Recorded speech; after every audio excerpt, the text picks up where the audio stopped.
რა გზას გადის მანქანა ყიდვიდან საქართველოში ჩამოსვლამდე? ბევრ ადამიანს ეს ძალიან მარტივი გზა გონია. მოდი ჩავწერ ახლა რამოდენიმე ვიდეოს და დეტალურად განვიხილოთ ყიდვის შემდეგ რა გზას გადის მანქანა საქართველომდე. პირველი ეტაპი, როდესაც მენეჯერმა შეარჩია უკვე მანქანა, ჩამოყალიბდით, ითამაშეთ აუქციონი და მოიგეთ მანქანა, იყიდეთ, ანუ პირველი ეტაპი გება გადახდის ეტაპი. მანქანის ღირებულება უნდა გადავიხადოთ ბანკში, ჩვენ მოგცემთ ინვოისს და ამ ინვოისით ვიბრძანდებით ბანკში.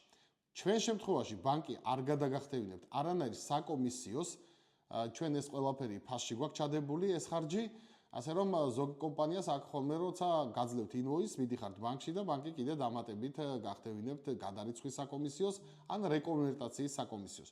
ჩვენ შემთხვევაში, როდესაც ბანკში მიხვალთ, მიდიხართ დოლარით ხელში, გაქვთ ინვოისი და იხდით მანქანის ღირებულებას და არანაირ საკომისიოს ბანკი თქვენ არ გიმატებთ. ეს არის გადახდის ეტაპი.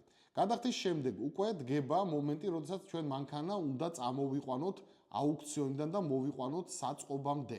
ამ შემთხვევაში ჩვენ ვაგზავნით მძღოლს აყავს მანქანა აუქციონიდან და თავის დოკუმენტებთან ერთად და მოყავს ჩვენთან საწყობში. შემდეგ ეტაპებს თუ რა ხდება საწყობში და როგორ იტვირთება მანქანა კონტეინერს შემდეგ ვიდეოებში მოგახსენებთ, ჩემი პროფილი გამოიწერეთ, მე ბაჩი ვარ გორდეზიანი, ჩვენ ვართ კომპანია 2M Cars-ი.